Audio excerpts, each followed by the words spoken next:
CM Jaganmohan Reddy బీసీలకు పెద్దపీట వేస్తారని మంత్రి అంబటి రాంబాబు అంటున్నారు. పల్నాడు జిల్లా నసరావుపేటలో వైసీపీ నేతల సంయుక్త సమావేశం నిర్వహించారు. ఈ సమావేశంలో ఎమ్మెల్యే పిన్నెల్లి రామకృష్ణారెడ్డి, మంత్రి అంబటి పాల్గొన్నారు. నసరావుపేట ఎంపీ అభ్యర్థిగా అనిల్ కుమార్ నియామకంపై సంతోషంగా ఉందని, 14న జరగబోయే బహిరంగ సభను విజయవంతం చేయాలని ప్రజలకు పిలుపునిచ్చారు. అనిల్ కుమార్ ను అత్యధిక మెజార్టీతో గెలిపించుకుంటామని, వైసీపీ నుంచి బీసీ అభ్యర్థిని ప్రకటించగానే టీడీపీ నేతలు వణికిపోతున్నారన్నారు. ఇంతవరకు టీడీపీ పార్టీకి ఎవరిని అభ్యర్థిగా పెట్టాలో వారికి అర్థం కావట్లేదని విమర్శించారు. నసరావుపేటను ఒక బీసీ అభ్యర్థికి ఇవ్వడం శుభపరిణామమని ఎమ్మెల్యే పిన్నెల్లి రామకృష్ణారెడ్డి అన్నారు. రాబోయే ఎన్నికల్లో జిల్లాలో ఉన్న 7కి 7 అసెంబ్లీ సీట్లు గెలుస్తామని ఆయన ధీమాను వ్యక్తం చేశారు. జగన్మోహన్ రెడ్డి గారు ఒక చరితాత్మకమైనటువంటి నిర్ణయాన్ని తీసుకున్నారు.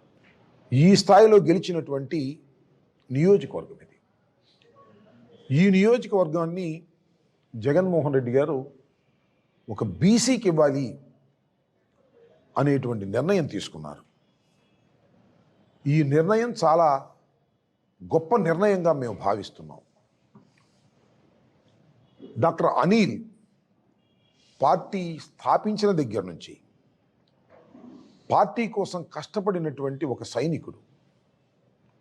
2 సార్లు నెల్లూరు అసెంబ్లీ నియోజకవర్గం నుంచి పోటీ చేసినటువంటి వ్యక్తి, గెలిచినటువంటి వ్యక్తి, 2 సార్లు రిప్రజెంట్ చేశారు.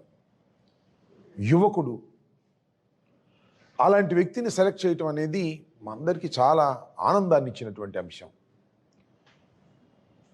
ఒక మాట చెప్పాలి అంటే బీసీలకు అత్యంత ప్రాముఖ్యతనివ్వాలనేది ఈ రాష్ట్ర ముఖ్యమంత్రి జగన్మోహన్ రెడ్డి గారి ఉద్దేశం అని చెప్పడానికి ప్రతిష్టాత్మకరమైనటువంటి ఈ నియోజకవర్గాన్ని ఒక బీసీకి ఇవ్వటం అనేది హర్షించదగినటువంటి అంశం.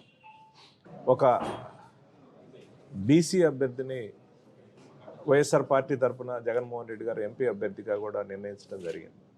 ఎందుకంటే ఈ పల్నాడు జిల్లాలో గతంలో ఏ రాజకీయ పార్టీలు కూడా ఈ రకమైన ఆలోచన చేసిన పరిస్థితి లేదు. మొదటిసారి జగన్మోహన్ రెడ్డి గారు రాజకీయంగా కూడా పల్నాడులో బీసీలకు ఒక గౌరవాన్ని, ఒక ప్రతిష్టను పెంచాలనే ఆలోచనతో ఈరోజు వారిని